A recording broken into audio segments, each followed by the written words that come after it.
legislativa. Así comienza ¿Quién tiene la razón? Con Patricia del Río. Muy buenas noches, queridos amigos, y entramos en una coyuntura complicada. Las palabras que nadie quería escuchar están en boca, por lo menos, de nuestros políticos. Escuchamos la palabra pregolpe, nuevo término, la verdad no lo había escuchado antes. Los congresistas hablan de autoritarismo por parte del Estado, hablan de enfrentamiento entre el Ejecutivo y el Legislativo y de ausencia de democracia. ¿Por qué? Porque el presidente de la República, Martín Vizcarra, se presentó con sus ministros, el ministro Salvador del Solar y el ministro de Justicia, Vicente Ceballos, al Congreso de la República a entregar una carta que decía en esta carta que no se iban a reunir con la Comisión de Constitución para debatir la reforma política porque las condiciones no estaban dadas. Entregaron su carta y se retiraron. Automáticamente se generaron estas respuestas que ustedes han escuchado en el Congreso de la República. El ministro de Justicia, Vicente Ceballos, ha venido esta noche para explicarnos la postura del gobierno, que hay que decirlo, a muchos nos ha cogido un poco desconcertados. Si bien no estaban yendo por el camino más rápido, nunca van por el camino más rápido las cosas en el Congreso, parecía que la relación entre Ejecutivo y Legislativo andaba más o menos encaminada. Pero hoy nos hemos enterado que eso no está ocurriendo. Ministro, ¿cómo está? Muchas gracias por acompañarnos. Muy buenas noches. Patricia, buenas noches y muy amable por la atención. Pero cuando hay voluntad política, las cosas sí caminan rápido. Porque el día de hoy se ha acordado que, a pesar de que hay semana de presentación, van a sesionar todos los días la próxima semana. Lo segundo, que si bien es una propuesta neutra, pero están proponiendo de que finalmente se regule de mejor manera la inmunidad a instancia de una modificación en el reglamento del Congreso. O sea, hay avances. O sea, el gesto del presidente, entiendo yo, democráticamente ha sido bien leído y hay una especie de rectificación del propio legislativo que está de una u otra manera asumiendo su rol, que es dar normas, saber leer el acontecer político del país. Vamos un poco a tratar de disgregar los argumentos que los llevaron a este acto, que hay que decirlo, Perfecto. Es un acto arriesgado, audaz, que puede dar como resultado que las cosas salgan como el Ejecutivo quiera o que se estalle una bomba sobre la reforma política y simplemente ya no se hace nada más. Su primera apreciación es que la cosa está sirviendo. Lo primero que ustedes señalan en estos argumentos que han presentado es que no había voluntad política de discutir las reformas. Y el argumento que usaron, que es bastante sólido, es que ni bien hubo la reunión entre el Ejecutivo y el Legislativo, al día siguiente el Congreso se fue y Juacatán archivó a la primera el proyecto presentado sobre inmunidad parlamentaria. Ustedes, la primera lectura que hicieron de eso, ¿cuál fue? Vamos por partes. Efectivamente, el día miércoles miércoles 15 hubo Consejo de Ministros, terminamos la reunión temprano y a las 11 de la mañana puntualmente nos reunimos con voceros titulares y alternos de las 10 bancadas, no hubo bancada ausente. Habíamos informados que en horas de la mañana también se sesionó la Comisión de Constitución y uno de sus integrantes había manifestado de esta reunión. ¿Correcto? Y a pesar de, se acordó citar al Premier y al Ministro de Justicia para el martes siguiente a que expongan los 12 proyectos, 4 de carácter legal y 4 de ley ordinaria. Efectivamente, se dio la reunión, valga en verdad, es una reunión de mutuo respeto, muy sólida democráticamente, muy cordial, y es más, un compromiso ratificado de la reforma política. ¿Correcto? Sin embargo, al día siguiente acontece un hecho muy singular. De este día, que había voluntad política para la reforma política, pasamos a las 24 horas siguientes a decir este proyecto no avanza y se va al archivo. En esa disyuntiva, el Ejecutivo, con todo derecho, revisa, evalúa. Si es que estábamos siendo invitados para participar de la sustentación de 12 proyectos, uno ya lo mandaron al archivo. ¿A razón de qué? Lo segundo, si un día hablan de voluntad política por la reforma, ¿qué está pasando con esta propuesta que manda al archivo? ¿Es el destino finalmente de los otros 11 proyectos que están pendientes de deliberación y aprobación en su momento? Creo que de una u otra manera esto motivó a que el Poder Ejecutivo, encabezado por el señor presidente, eleve su voz de protesta, y es más, así está expresamente contenido en el documento que Salvador del Solar cursa a la presidenta de la Comisión, la señora Bartra. Le dice, esta es una expresión de protesta, es un gesto político, no estamos de acuerdo con el procedimiento, el tratamiento o el destino final que le están dando a estas iniciativas. De acuerdo, lo que pasa es que, ministro, una cosa es mandar una carta y otra cosa es que se presente usted, el Premier y el presidente, los tres juntos en el Congreso de la República y entreguen una carta. O sea, el gesto es muy fuerte, es muy fuerte, porque es el presidente de un poder del Estado yendo a la sede del otro poder del Estado y diciéndole, no me parece cómo se están haciendo las cosas. Ahí le tengo que hacer varias preguntas. Primero, que lo que se espera es que la actitud del gobierno sea medianamente predecible, como se espera lo mismo del Congreso. El Congreso, le haré la pregunta cuando tenga sus representantes aquí, sobre, por ejemplo, por qué dicen una cosa y hacen otra. El premier Salvador del Solar estuvo con nosotros el viernes, hace unos cuantos días nomás, en el evento de integración de RPP, y su actitud no era la de vamos a ir a reclamar, sino vamos a insistir en el diálogo. Catalina, no sé si tienes extractos de la entrevista del premier para poder entender un poco por qué el cambio de actitud. Hubo algo de sorpresa porque corrió un rumor de algo absolutamente insólito. Corrió el rumor, por lo demás cierto, de que había ido yo a tener una conversación con la congresista Luz Salgado. ¿Cómo así? Eso no entraba en los esquemas de aquello que tenemos que cambiar. ¿Por qué tuvimos esa conversación? Hablamos con la congresista Salgado a propósito de otro evento relativamente insólito. Lamentablemente, un día antes, con el presidente de la República y el ministro de Justicia, recibimos a los representantes de todas las bancadas, de todas las fuerzas políticas, quienes además, no deberíamos sorprendernos, pero así fue, todos inmediatamente respondieron con cordialidad, aceptando la invitación, para tratar de ver en qué podemos ponernos de acuerdo, para tratar de cambiar la conversación respecto de todo lo que nos separa, a ver qué cosa nos une, para tratar de decir algo muy simple. Estamos todos de acuerdo en que la reforma política es relevante. No estamos todos de acuerdo en cómo queremos que sea la reforma política, y ya vimos el día de ayer que no estamos de acuerdo respecto del tema de la inmunidad. Pero no debemos caer en el desaliento. Hay muchas cosas en las que podemos estar de acuerdo. Ojalá el día martes he sido invitado a la Comisión de Constitución y por supuesto acudiré también con el ministro de Justicia a seguir construyendo sobre estas conversaciones. Tenemos que dar señales desde quienes hoy tenemos un rol en la política. A ver, por favor, explíqueme qué comieron el fin de semana, qué pasó. Ojo, quiero hacer una aclaración. Entre el viernes que da este discurso de Salvador del Solar en el Foro de Integración de RPP y hoy no ha pasado nada nuevo. Es decir, el caso ya había sido archivado, el premier ya había hablado con la señora Salgado. Entendemos que no fue la mejor idea archivar el proceso, lo hemos criticado acá, dijimos lo de inmunidad debió haber ido a pleno, pero ok, no se hizo. No están cayendo. Primero, ¿a qué se debe el cambio de actitud? Por favor, ministro. Mire, en principio hay respuestas que se dan de forma inmediata en el calor de las circunstancias, como hay respuestas inmediatas que permiten una evaluación más integral del contexto en el cual se van a dar. En este caso se había dado la desaprobación o archivamiento de un proyecto de ley. Era lógico evaluar cuál es el efecto de las otras 11 iniciativas. Seguirán el mismo destino y eso motivó finalmente a una determinación. Sin embargo, también en el intervalo ocurrió una circunstancia que no les he comentado.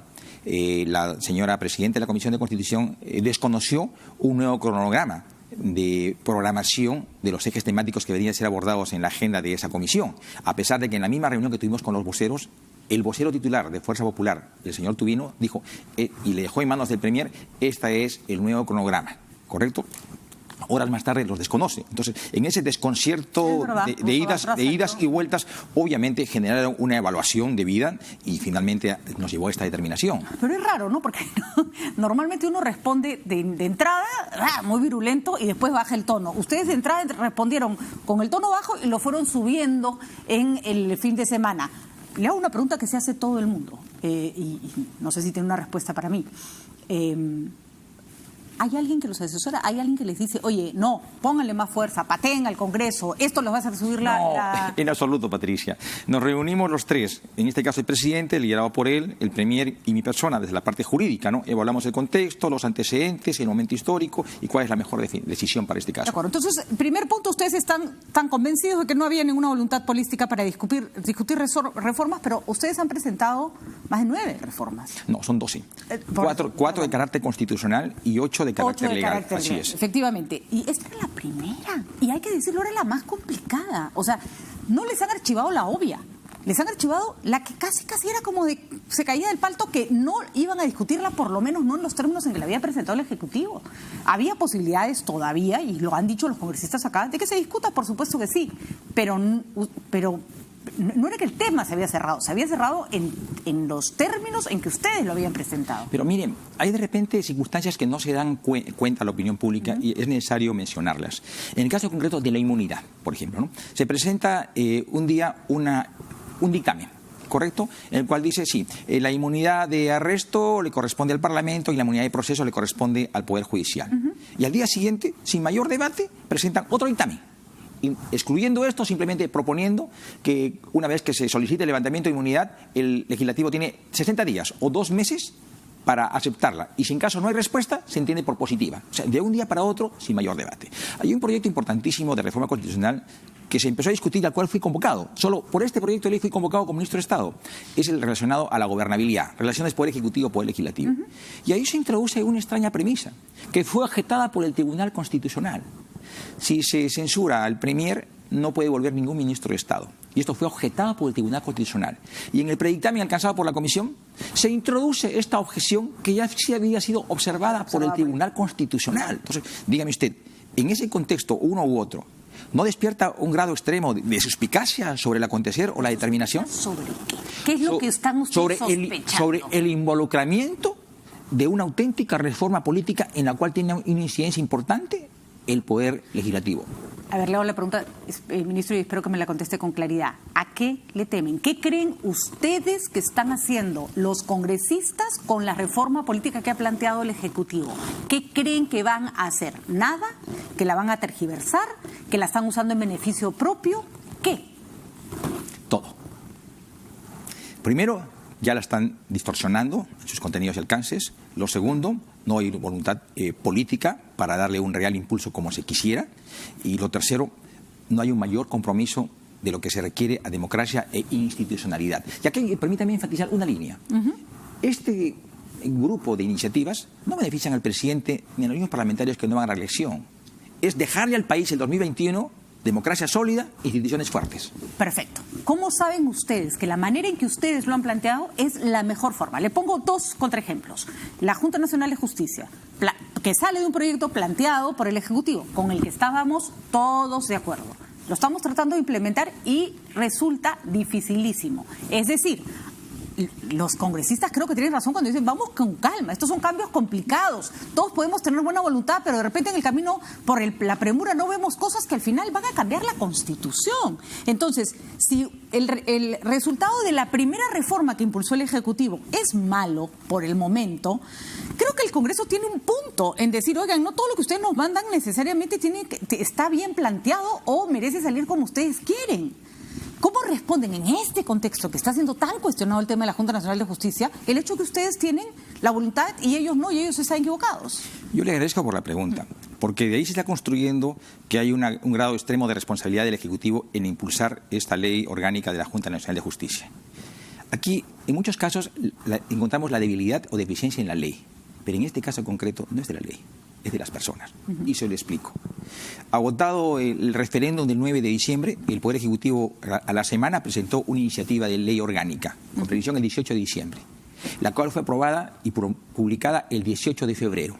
En 2 meses, al proyecto del Ejecutivo se sumaron 8 proyectos de distintos congresistas. Lo cual es válido. Nos puede parecer es válido, una pesadez, correcto, pero es válido. Es perfectamente válido, correcto, pero con esto quiero decir que el producto final que se convirtió en la ley orgánica de la Junta Nacional de Justicia es producto de un acumulado de 8 proyectos de ley, ¿correcto?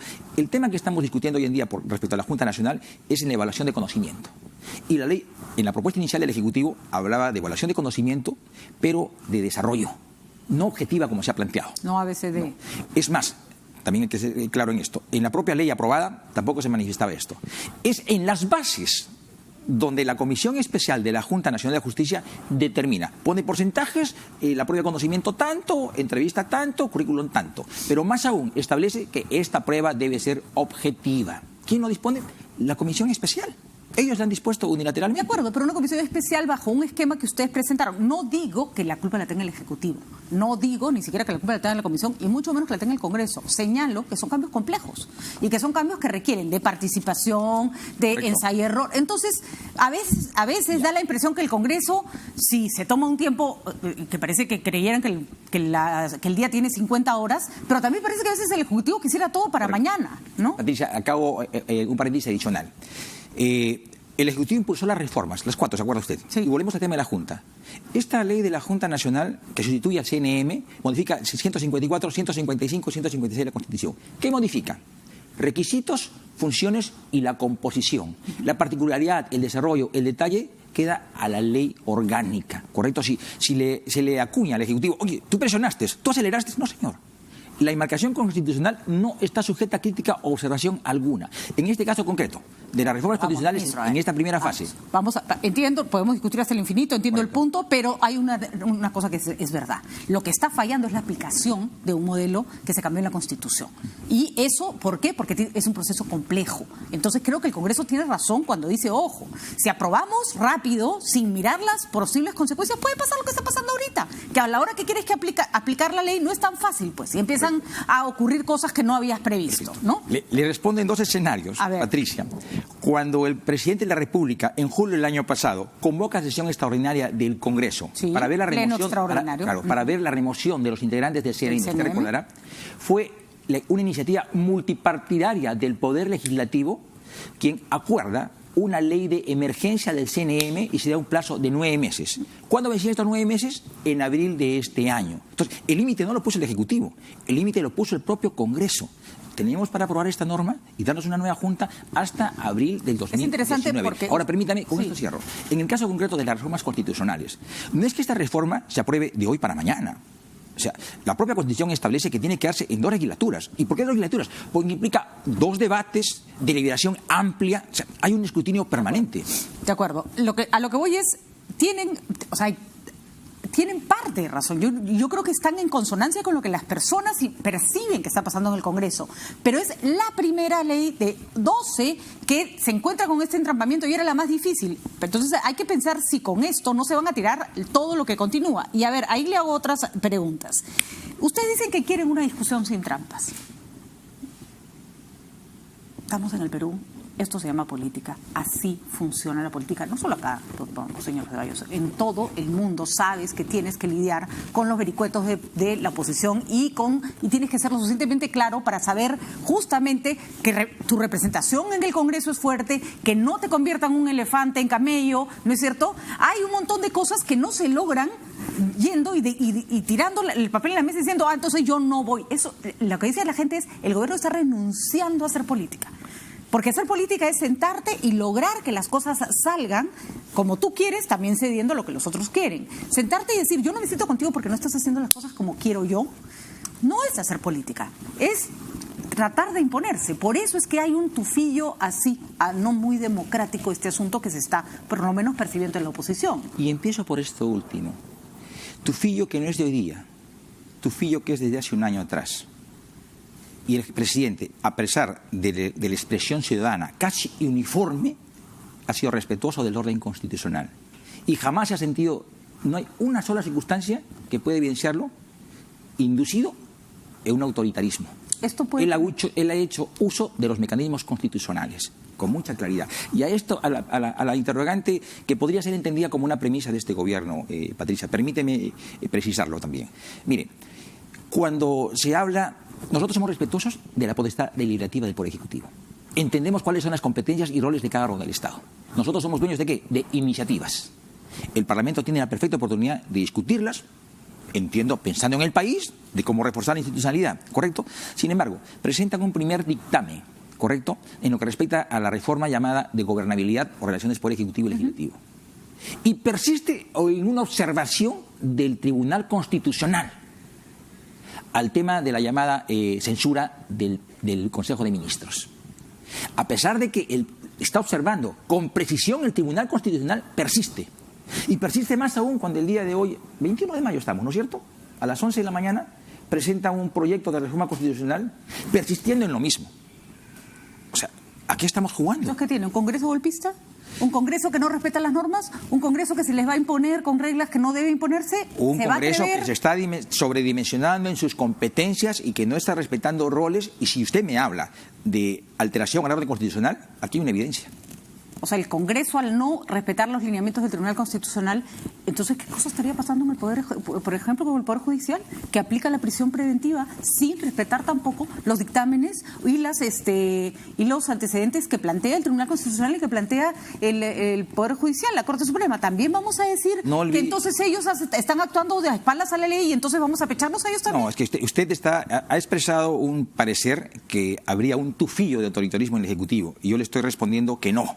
Sin embargo, hay una clara muestra o una evidencia concreta a través de un proyecto de ley, no solamente de uno, sino que reiterativos, de que este comportamiento es de otros y no nuestro. Y en el caso concreto de las medidas preventivas, cualesquiera que sea la decisión que discrecionalmente asuma un juez, tiene responsabilidades funcionales, administrativas, penales, civiles, como les corresponda. Como los congresistas, ministro Ceballos. Pero bueno, hay otro punto que es preocupante, y es que ustedes hablan de que el presidente se centra y su mayor fortaleza está en el clamor ciudadano. Y me parece muy importante que haya alguien, porque el Congreso definitivamente no lo hace, con el perdón de los congresistas, que lea lo que la población quiere. Sin embargo, el elemento de lo que significa lo que la población quiere puede también caer en manos de distorsión. Le pongo un ejemplo. La población quería bicameralidad. Gracias además al impulso que el presidente Vizcarra le dio, la población quería bicameralidad. Se aprobó, estoy de acuerdo, un proyecto de bicameralidad para referéndum que venía viciado. El Ejecutivo no se dio cuenta a tiempo, le metieron una trampa y el presidente tuvo que salir a pedir no voten por la bicameralidad, no porque la bicameralidad es mala, sino porque viene viciado. La gente no votó por la bicameralidad. La comisión presenta un proyecto de bicameralidad y el presidente dice no puedo ir en contra de lo que la gente quiere. Cuando el presidente sabe perfectamente que la gente quería bicameralidad y que él los hizo votar en contra. Entonces, ¿qué es lo que quiere la población? ¿Lo que Vizcarra quiere? O sea, ¿el presidente también está dispuesto a decirnos qué es lo que tenemos que querer? Mire, el presidente asume una función de liderazgo y obviamente genera una corriente de opinión. Y en esa responsabilidad tiene la perfecta responsabilidad y discrecionalidad, va la redundancia del concepto, de liderar un proceso. Él le propone, lo pone en consideración del país lo que considera que es pertinente. Y es más, en el tema de la reforma, volviendo al tema, ¿fue iniciativa unilateral del presidente o él tuvo la virtud de convocar a una comisión de alto nivel, que es la dueña de las iniciativas, hacerlas nuestras, revisarlas y proponerlas al Poder Ejecutivo? El Poder Legislativo. Y el Poder Legislativo tiene la potestad de revisarlas y hacerlas suyas o no, y de presentarlas a la población. Pero repito, porque el argumento es complicado. Si yo le digo a la población que tiene que pensar y después recojo ese argumento para decir estoy actuando de acuerdo a lo que la población piensa, lo que estoy creando es una ¿cómo se dice? Ilusión de que estoy siguiendo lo que la opinión pública, cuando en realidad puedo llegar a manipularla. Usted acaba de reconocer que el presidente ejerce un liderazgo y genera una línea de opinión sobre la cual después se monta para tomar decisiones. Pero permítame. Eso es, discúlpeme, pero es un modelo poco democrático. No, en absoluto, Patricia, pero reitero mi concepto. En el caso concreto del cual hemos sido convocados, ¿correcto? ¿Estas iniciativas nacieron por la creatividad, la imaginación del presidente? No. Él tuvo tino de decir, el país necesita una reforma política. Convocó a una comisión de alto nivel. Esta comisión durante 2 largos meses ha consensuado con todo tipo de organización política social, con todas las bancadas. Y a efecto de ello es que ha alcanzado 12 iniciativas. Totalmente de acuerdo. Y el presidente las ha recogido. Pero es que yo me pondría en el escenario que usted propone cuando fuera creación del presidente en particular, y no es así. Bueno, le recuerdo que la mayoría de las personas no tienen idea de qué van las reformas políticas. O sea, tampoco les digamos que esto es lo que la gente quiere, porque mucha gente no sabe ni qué cosa está pasando. Es verdad que el caso de la inmunidad no es. En ese la gente tiene muy claro. Pero justamente la reforma política es fundamental, ministro, es fundamental. Y creo que el trabajo que ha hecho la comisión de alto nivel es buenísimo. Y creo que además está atenta la ciudadanía y además la opinión pública mirando que el trabajo se haga bien. Mi pregunta es, porque ya tenemos que ir cortando, ¿cuál es el siguiente paso después de esto? El gobierno ha ido, le ha dicho al legislativo, yo no dialogo contigo, acá está. Tú no estás haciendo lo que yo quiero, acá está. No dialogo contigo. ¿Qué va a hacer el gobierno si de ahora en adelante el legislativo se archiva todos los otros proyectos del ejecutivo? Porque créanme que van a entrar en pataleta. Entonces, ¿qué va a ir? ¿Por cada cosa que archiven van a ir a dejar una carta? Mire, por eso yo saludaba inicialmente la predisposición que como reacción ha asumido el Poder Legislativo. El día de, o sea, ni bien se fue el presidente del Parlamento. El día de hoy, ¿correcto? Primero porque se ha ordenado en el cronograma, van a sesionar todos los días, y lo segundo porque ha puesto en agenda nuevamente el tema de la inmunidad, pero a través de otra vía. Es un avance. Bueno, todavía no hemos discutido en el Poder Ejecutivo sus contenidos y alcances, pero es un avance, hay que reconocerlo, ¿correcto? O sea, ya hay una reacción. La presencia liderada por el presidente del Ejecutivo en el Congreso de la República buscaba, obviamente, una muestra de protesta ante lo que estaba aconteciendo. Ahora, como el Premier o el Ministro de Justicia pudieran ser convocados, irán. Obviamente, nosotros hemos recurrido permanentemente al Congreso. La oportunidad, el gesto el día de hoy era decir que no estamos de acuerdo con esta conducta que están asumiendo y que están neutralizando todo avance respecto a la reforma política. Pero irán en tanto cambie la conducta. Si no cambia la conducta, me imagino que sería un poco raro, ¿no? Mañana les archivan 4 proyectos y ahí sí van. Esa va a ser la... No, estamos en el escenario de hoy. El escenario de mañana no sabemos cuál sea la acción y cuál sea la respuesta. Ese es el problema, que han tomado una decisión con la que tendrían que haber pensado en todos los escenarios, ministro. Porque si petardean ustedes mismos la reforma que están llevando adelante, los grandes responsables van a terminar siendo ustedes. Mire, en un mínimo de responsabilidad y prudencia, Patricia, el político tiene que tener escenarios y tiene que tener contingencias y respuestas para cada una de ellas, ¿correcto? Por supuesto que las tenemos. Pero no me las va a contar. Pero obviamente, pero estamos en un escenario concreto del día de hoy, Patricia. Ahora, rapidito, ustedes quieren llegar al 2021 con instituciones más fortalecidas. Le pregunto, ¿qué tiene de más por fortalecido? Me pregunto yo, un Congreso sin reelección, en que todos van a ser nuevos, sin bicameralidad y en el que además yo no creo mucho en la inmunidad como la están planteando ahora, pero tampoco creo en un Congreso en que esté a merced de cualquiera que quiera usar el Poder Judicial para no dejarlos trabajar. Eso es una institución más fortalecida. A muchísimos ciudadanos no les gusta el Congreso de hoy, pero no les gustan los congresistas. Estos se van a ir, no van a volver.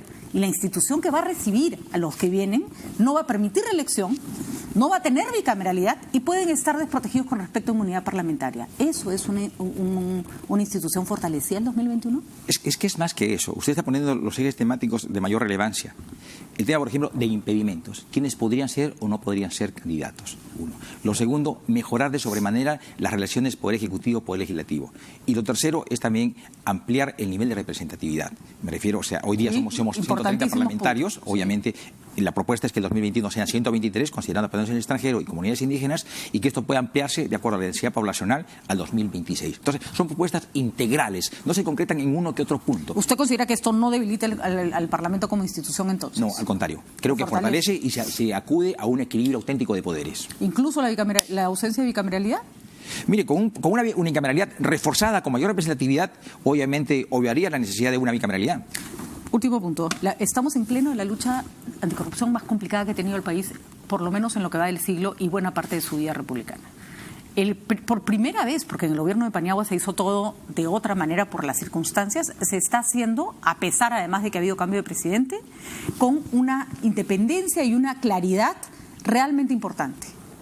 Si ustedes no sientan las bases de que eso se hace en democracia, pueden terminar afectando una lucha que le está costando muchísimo al país y muchísimo a quienes la están llevando adelante. Nada le conviene menos a Pérez, a Vela y al equipo anticorrupción que ejercer su labor en un gobierno en que no da garantías democráticas. ¿Están pensando en eso? Por supuesto. La lucha contra la corrupción y la inmunidad no es un eslogan, es una actitud política de este gobierno. Y estamos de manera permanente articulando, especialmente con este requerimiento presupuestal que ha hecho la señora fiscal Zoraida Ábalos, para reforzar financieramente un mejor accionar y una mejor actividad de lo que son sus fiscalías. ¿No temen que esto afecte la percepción de la lucha anticorrupción, que se crea que Vizcarra lo digita todo y que se mete en todas partes? No, en absoluto. Son adjetivos que más bien en el escenario político. Se ha demostrado que la Fiscalía y el Poder Judicial están actuando con absoluta autonomía. No hay ningún nivel ni incidencia mínima de un nivel de intromisión. Finalmente, ¿cuestión de confianza? Si es que no se aprueban las cosas como el Ejecutivo las ha planteado, o si es que no se avanza como el Ejecutivo espera. ¿Potestad constitucional o no? ¿Está diciendo que hay probabilidades de que se cierre el Congreso? Mire, no, lo que yo digo, la cuestión de confianza está planteada en la Constitución. Obviamente, o sea, no es un tema que se construya de la noche para la mañana o una decisión unilateral del señor presidente, en absoluto. ¿Está en la Constitución o no está? Sí está en la Constitución. La oportunidad, el momento lo irá. Muy bien, más claro el agua. A veces las cosas dichas de esa manera son mejor que se leen más rápido que dichas con todas sus palabras. Ministro, le agradezco la transparencia, el haber estado acá. Creo que los puntos son discutibles. La verdad, los peruanos creo que queremos un poquito de tranquilidad y creo que si las dos partes reaccionan de manera apropiada se puede llegar a un entendimiento y a que la cosa vaya más rápida y sí, que no salga pues un camello si lo que se quiere es otra cosa de la reforma política. Ay, ministro, esta es una gran oportunidad para el país, de verdad. Yo creo que ustedes están en lo correcto cuando dicen no podemos dejar que nada cambie, pero también hay que buscar la manera de que las cosas cambien sin morirnos todos en el camino. Pero una oportunidad, como usted bien la dice, donde todos debemos sentirnos involucrados. De acuerdo. Bueno, no voy a decir que Dios nos ayude porque es una frase que nos trae pésimos recuerdos, pero que la fuerza los acompaña a todos y la serenidad también. Muchísimas gracias, ministro. Nosotros nos vamos a una pausa y viene la otra cara de la moneda. Están los congresistas Mauricio Mulder y Víctor Andrés García Belaúnde esperando para también dar su opinión. Vamos a ver qué pasa.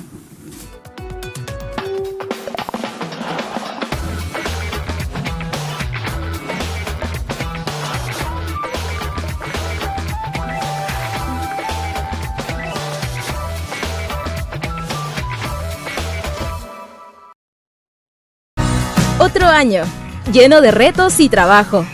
Ha sido duro, pero el negocio va quedando listo. En mi camino siempre está Caja Arequipa, que me acompaña y me da un crédito al toque para estar preparada.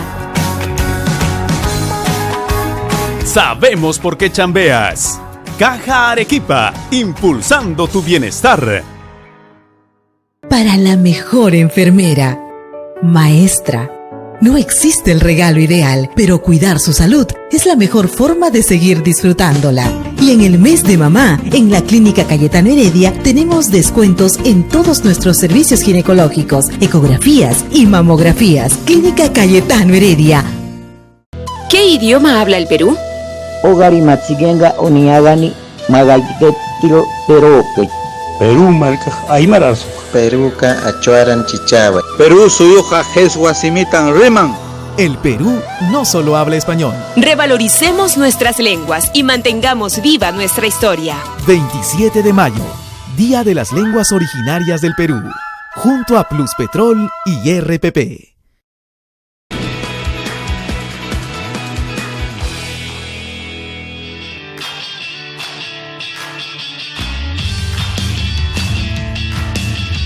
El voleibol playa, nacido en Santa Mónica, California en 1920, se disputó por primera vez en los Juegos Panamericanos de Winnipeg 1999. Recién en 1996 pasó a ser una modalidad olímpica tanto para masculinos como femeninos. Este deporte de arena se desempeñó con 6 jugadores por equipo dentro de la cancha hasta 1930. Luego se modificaron las reglas, permitiendo solo 2.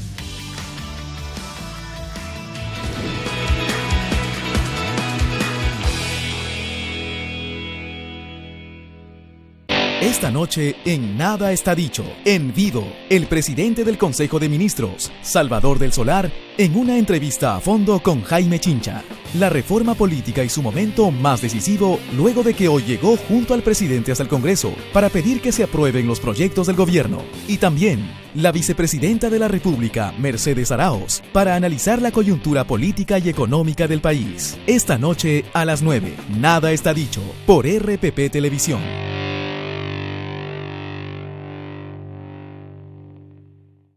RPP, confianza por todos los medios.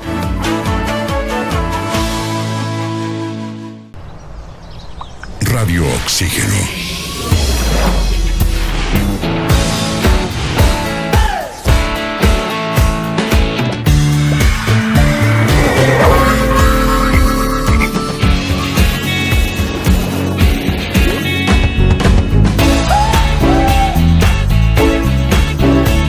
Vemos el mundo diferente porque respiramos música.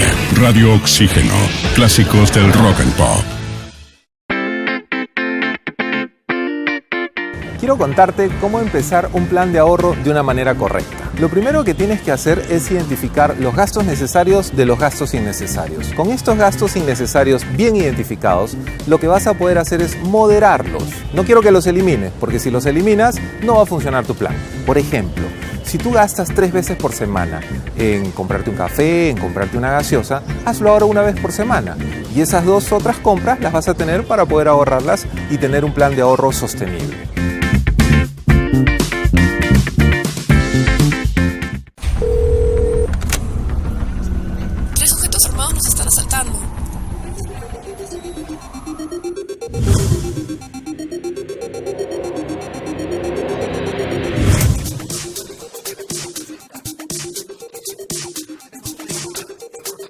Cuando estés lejos de sentirte seguro, contacta al Rotafono, la línea de ayuda más efectiva. Llámanos al 438-8008. Contáctanos a nuestro WhatsApp 951-431-013 o encuéntranos en Facebook y Twitter usando el hashtag Rotafono.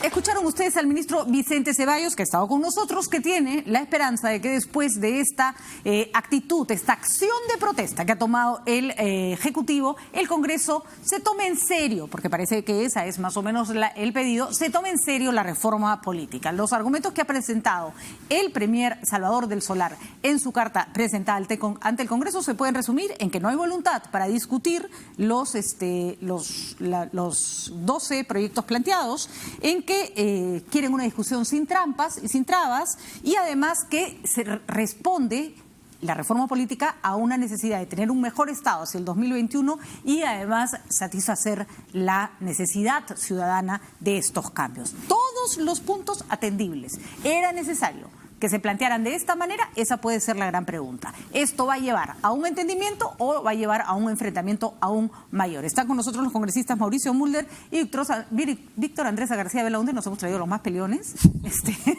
porque si logramos que ellos tengan una mirada un poquito más calma, entonces pues, tenemos esperanza. Gracias, señores, por estar esta noche. Gracias por la invitación. Todavía congresistas. Todavía sí, hasta fin de año por lo menos, ¿no? Bueno, hay que reconocer que esta vez el gesto porque ha sido, todavía lo podemos tomar como un gesto, ¿no es cierto? Habría llegado al Congreso con una carta, ¿no? Hasta el momento no hay más. El gesto ha sido un poco desconcertante. Yo creo que nadie lo vio venir, ¿no? Cuando Vizcarra empezó a caminar al Congreso, todo el mundo decía, ¿a qué va? Exacto, ¿a qué va? ¿No? ¿Cómo interpretan ustedes esta primera movida de este ajedrez que se puede poner un poco complicado? Yo creo que es una pataleta o es una inmadurez de parte del presidente de la República. Y quizá motivado por las declaraciones de Gustavo Ritti ayer aquí mismo, cuando dijo, aquí falta pechar más al Congreso. Yo me sorprendería que eso fuese cierto, ¿no? Pero lo cierto es que cometió un error, porque en primer lugar el debate que se hizo en la Comisión de Constitución el día viernes, y se hizo justamente el viernes y no se esperó hasta el día martes, porque el presidente de la República y todos los oficialistas lo que pedían era que se iniciara ya. Y se inició el día viernes con el proyecto que desde el 3 de mayo el propio presidente de la República insistió, que era el de la inmunidad. Ahora, él obviamente al insistir que debatiéramos lo de la inmunidad, no iba a esperar pues que simplemente dijéramos chicheñó, como lo que usted diga. Además, Era muy polémico el dictamen. Y no fue, y en esto hay que reconocerlo, hay que decirlo con claridad, a pesar de que muchos no estamos de acuerdo con que se haya archivado, creo que esto merecía un mayor debate y ahora lo analizaremos por qué. Pero es verdad que además no fue el espíritu de la reunión que tuvieron en Palacio de Gobierno. No. Porque se dijo debatan, no tienen que aprobar lo que nosotros hemos mandado, pero discutan. Pero los voceros, ¿no? Estuvo él, estuve yo, dijimos claramente que no estábamos de acuerdo con eliminar la inmunidad parlamentaria o con trasladársela a la Corte Suprema. O sea, no había mayor... No, sí, sabían ellos cuál era nuestra posición. No había mayor novedad. Ahora, en el debate, el del día viernes, se ha desestimado la modificación constitucional del artículo 93, pero no se ha archivado, al contrario, se ha comprometido, todas las bancas nos hemos comprometido a que vamos a modificar el artículo 16 del reglamento para permitir que los casos que tienen que ver con que se iniciaron antes de la elección de parlamentario operen automáticamente y no ocurra lo que ocurrió con el señor Donaire, que hubo que esperar a una sentencia firme. Entonces se va a poner un agregado, que ya hoy día en la mañana lo hemos visto, que va a decir que los casos en que en juicios iniciados con anterioridad a la elección del parlamentario se determine una detención, esta simplemente se notificará al Congreso y operará. No sé si el gesto del presidente es exagerado, pero sí hay dos puntos en que hay que reconocer que tiene razón. No tanto el hecho de que no se haya aprobado el proyecto como él lo había planteado, pero esta era una discusión que la ciudadanía estaba esperando, que genera mucha expectativa. Y hubiera sido muy interesante que se fuera a pleno, porque hubiera tenido incluso una función didáctica. Pero ahí hubiésemos tenido que votar a favor en la comisión, o sea, en contra de nuestra conciencia. No, a favor de que se discuta, no a favor de no lo archivas, pues Ustedes saben perfectamente que pueden no archivar y pueden pasar sin necesidad de aprobar a favor. De ahí la decisión es, ok, nosotros no decidimos que se presente a pleno. ¿Se puede o no se puede? Sí se puede. Pues. Bueno, pero a ver. Y no se hizo. Y eso es lo que reclama el Ejecutivo. No que lo hayan archivado, no que... Pero sí va a ir el sino tema que no lo hayan discutido. Pero Patricia, el tema va a ir al Pleno, porque cuando se modifique el reglamento, que es una resolución legislativa, eso solo la aprueba el Pleno. O sea, de todas maneras se va a discutir el tema de la inmunidad parlamentaria en el Pleno, solo que no ese artículo de la modificación constitucional. Yo estoy contento porque yo presenté, Mauricio lo puede recordar, el año 2011 creo que fue, un proyecto de ley para que, de reglamento, un proyecto de reglamento para que los que tenían juicios con el Estado, que en ese momento habían sido electos 40 y tantos parlamentarios con juicios que venían de atrás electos, no juramente en tanto en cuanto no se resuelva su problema, no se acabe sus juicios. Y no fue aprobado en ese momento. O sea, yo estoy atrás de eso de siempre y eso finalmente se va a aprobar probablemente mañana pasado en el reglamento. O sea, no es necesidad de cambiar la Constitución, el reglamento, porque todos los problemas los causan los que llegan. O sea, los que llegan con su juicio, no los que están adentro, no el delito de función. Eso es 1%. El 99% son gente que ya llega con sus juicios y que busca la impunidad en el Congreso. Y en el caso de Donaire, que es el que ha molestado a tanta gente y acá ha irritado a todo el país y al presidente de la República también, la pregunta es, Donaire a 2 años parlamentario, 40 años militar.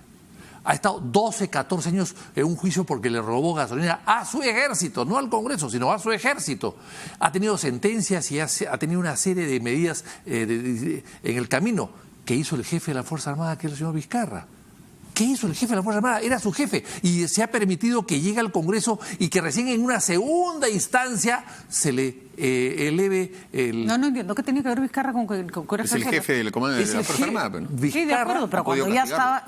Pero perdón, si el señor Donaire ya tenía sentencia de primera instancia, el presidente jefe supremo de la Fuerza Armada ha podido hacer algo, ha podido quitarle condecoraciones, que recién lo ha hecho ayer, ha podido degradarlo, no, pues, pero ha podido vigilarlo, ha podido pedirle que se entregue a la justicia. Esos argumentos les encantan a ustedes. Pedirle a Vizcarra que haga cosas que si los hubiera hecho en su momento todos hubieran pegado de grito. Pero es parte del ejército. Es parte del ejército. El ejército no ha hecho nada, no ha marcado distancia. Sí, ya, pero echarle la culpa a Vizcarra de no haberle quitado la medalla del pecho a Donaire. Una orden. Pongámonos serios. Es decir, se le ha levantado el fuero, no ha habido. Es que el problema no es, y eso es muy, discúlpeme, el argumento es francamente el asunto pobre.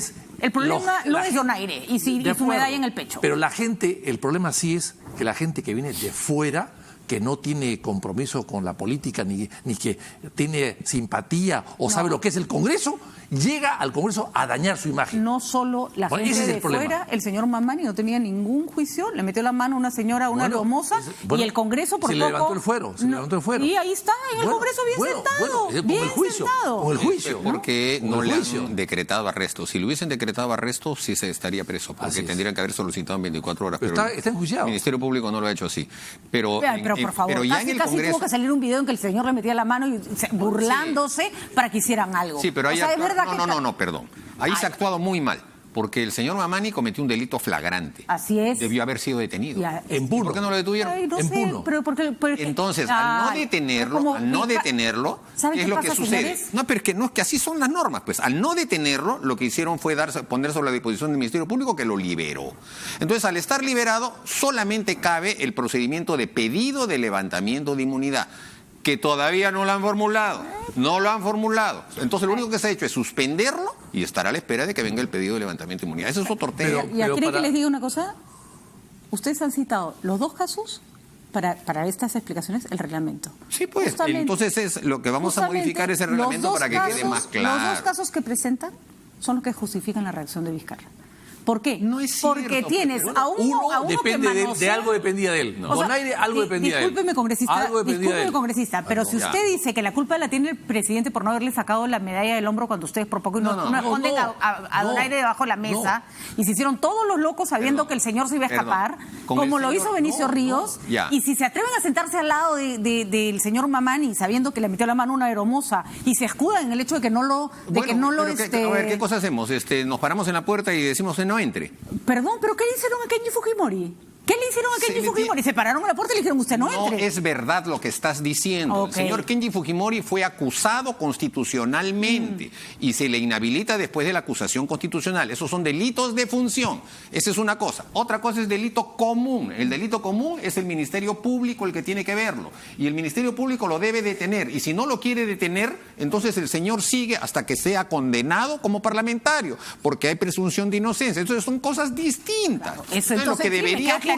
Mauricio, que son cosas distintas. En un caso usas tu poder político para sacar a alguien del Congreso que te molesta y en el otro dejas sentado a un delincuente porque te conviene. No es verdad, porque los delitos de función son una cosa y los delitos comunes son otra. ¿Y por qué por delito común el señor Mamani lo tienen libre? ¿Por qué? Esa es la diferencia que hay que hacer. Discúlpeme, pero dan ganas de ir y preguntar dónde está la carta del señor Vizcarra para poner una firma debajo. Pero es que no quieres entender pues la diferencia de las cosas. Una cosa es delito de función y otra cosa es delito. No, las entiendo perfectamente. Lo único que sé es que en el Congreso se queda quien no debe y se va, pero probablemente llega quien no debe. Llega quien no debe. Ese es el problema. Hay que evitar que lleguen los que no deben llegar. Ese es el problema, Patricia. ¿Y que eso es culpa de quién? El reglamento y una norma, una ley, no modificar la Constitución para que los que tengan juicio con el Estado, con acusación fiscal, no puedan ser parte del Congreso. O sea, el derecho de admisión está por encima del principio de inocencia, por Dios. Y eso los abogados no quieren entender. Esa es la verdad. Muy bien. Discusión cerrada, ustedes van a cambiar entonces el reglamento y prometen... Y la ley, si es posible. Dígame que no va a volver a pasar este tipo de cosas. Yo he redactado la fórmula. Aunque mira, no debería ni siquiera existir, porque lo que dice actualmente el reglamento es lo siguiente. Dice, la inmunidad parlamentaria no protege a los congresistas contra acciones de naturaleza diferente a la penal, ¿ya? Que se ejerzan ni respecto de procesos penales iniciados ante la autoridad judicial competente con anterioridad a su elección. Los que no se paralizan ni suspenden. Entonces, con esto debió ser suficiente. Ahora hay que agregarle. Y en caso de que en uno de esos juicios detengan a la persona, deberá ser detenido inmediatamente. Pero es que usted le da la razón al Ejecutivo cuando dice con esto debió haber sido suficiente. Y no fue suficiente. Bueno, pero el Poder Judicial es el que interpreta esto. Es que el problema no fue eso. El problema es justamente que como no fue suficiente porque depende no de lo que dice la norma, sino de la voluntad del Congreso. Y el Congreso no le levantó la inmunidad al señor Donaire y finalmente, ¿qué cosa decidió el Ejecutivo? Dejemos que eso lo haga el Poder Judicial, porque el Congreso no es capaz de aplicar ni siquiera su propia norma. Ya, claro, ¿no? Y el Poder Judicial, que se demora 8 meses en un simple recurso, ¿por qué no falló para que pudiéramos tener una sentencia firme? ¿Qué es lo que dice el reglamento? Que la sentencia para poder sacar a un parlamentario debe estar firme, no puede ser de instancia intermedia. ¿Por qué no fallaron de inmediato? ¿Por qué le echan la culpa al Parlamento? Yo en ese sentido discrepo con Mauricio. Yo creo que la sentencia, la primera más que suficiente. Y en vez de demorarse 8 meses, se debe levantar el fuero. Es más, nadie con una primera sentencia debería postular. Nadie. Pero eso no es lo que dice la ley, pues. De acuerdo, pero por eso se plantea la reforma, para que la ley pero la reforma no es retroactiva. O sea que igual al señor Donaire no le iba a pasar nada. El señor Donaire no es el protagonista, es el ejemplo. No, el señor Donaire. Pero lo que no queremos que pase. Pero a partir de eso es que ha venido toda esta discusión. A partir de Donaire, la irritación. Bueno, ¿y ahora qué va a pasar, señores? Porque lo cierto es que hay materia para discutir y el Congreso, el Ejecutivo, y ustedes acaban de ver, la entrevista que le hemos hecho a Vicente Ceballos no ha sido complaciente, también le hemos cuestionado. Y creo que el Ejecutivo está cerrado en una serie de aspectos que necesita ponerse a hacer política. Pero es verdad que el Congreso, si sigue defendiéndose como gato panza arriba, ustedes no van a estar en el próximo Congreso. No. Y lo que van a generar es una institución muy debilitada. Sí, acá lo que todo el mundo quiere es que se pongan mínimamente de acuerdo. Está bien, pero para ponerse de acuerdo se necesita dialogar y no que llegue el presidente de la República y decir que estamos haciendo trampa. Pero tampoco se puede sentar en una mesa y decir, sí, claro, cómo no estamos de acuerdo, darte media vuelta y archivar el primer proyecto que podrían haber discutido. Pero es el proyecto que él pidió. O sea, tenemos que... O sea, vamos a aceptar lo que él quiere. Claro. ¿Qué va a pasar? O sea, somos secretarios del presidente. No son representantes del pueblo. Sí, del pueblo, igual que él. Ni más ni menos. Más. Ni más. No. Más, porque usted representa una... O sea, ni más, no. Recorre tú la historia del Perú y vas a ver a González Vigil cuando decía... No me mande a estudiar perdón, que ante enfrentarse con el mariscal Gamarra en 1839 decía, señores, este es el primer poder del Estado. Yo no digo tanto. Pero en todo caso, el primer poder del Estado, o igual que el poder del presidente, es el Congreso. Y somos iguales. Y entonces, él no tiene por qué pechar al Congreso. Perfecto, no tiene por qué. Tratarnos como sus empleados. No somos empleados, señor Martincito. Acuérdate, Martincito, no somos tus empleados. No somos tus empleados. ¿Y ustedes son empleados del pueblo? somos sirvientes del pueblo.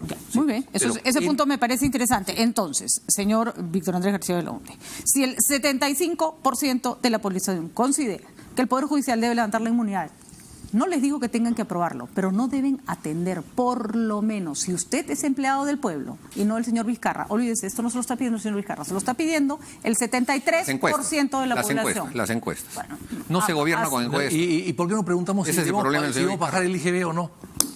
También pregúntale al pueblo y te va a decir que el 95% que hay que bajar el IGB. Entonces ya no entendí en qué son empleados, pues. Porque no. Es que no todo lo que te pide el pueblo está bien, pero hay ciertas cosas que sí. Tú me das la razón. No todo lo que te pide el pueblo está bien, perfecto, pues. Entonces ahora explíqueme. Hay ciertas normas técnicas. Entonces explíqueme, congresista García Belaunde, que evidentemente no pueden ser sometidas al pueblo. ¿Por qué el 73% de la población no quiere la inmunidad tal cual? Usted tampoco la quiere y no se hace nada al respecto. Pero yo no la quiero porque yo he sido víctima. Yo he tenido 25 juicios, Patricia, y a ti te consta, 25 juicios de Orellana. Pero, si yo no tuviese inmunidad, no hubiese podido enfrentarme a Orellana y haberlo derrotado de Orellana. De acuerdo, pero usted me acaba de poner muchos ejemplos sobre los cuales la inmunidad se ha usado para proteger a delincuentes. Si no está de acuerdo con eso. ¿Y qué hacemos al respecto? Perdón, una cosa es los procesos que tienes antes y otros son las acciones que tú haces dentro de tu función. De acuerdo, Cuando yo he perseguido a Orellana, lo he hecho porque Orellana se ha apropiado de bienes del Estado. Yo he defendido al Estado. Pero yo siempre pongo ese ejemplo como el mejor ejemplo de que no se puede dejar yo no he llegado a una acusación de asesinato antes de. No es así. La pregunta es, ¿qué va a pasar? Porque el pueblo, en este caso, pide una cosa muy concreta, que no tiene que ver con penas de muerte ni subir impuestos. Tiene que ver con algo que está afectando la gobernabilidad. Yo te digo, ¿en qué país del mundo no hay inmunidad? Bueno, en Chile se ha modificado. No, se modificó, pero sigue existiendo. Se modificó. ¿En qué otro país? Y acá la están pidiendo En otro país, el único país que le quitaron la inmunidad fue a Colombia por Escobar, porque Escobar se hizo parlamentario y le pidieron que renuncie y no renunció. Pero hoy día Uribe está pidiendo que se restituya la inmunidad en Colombia. Es el único país.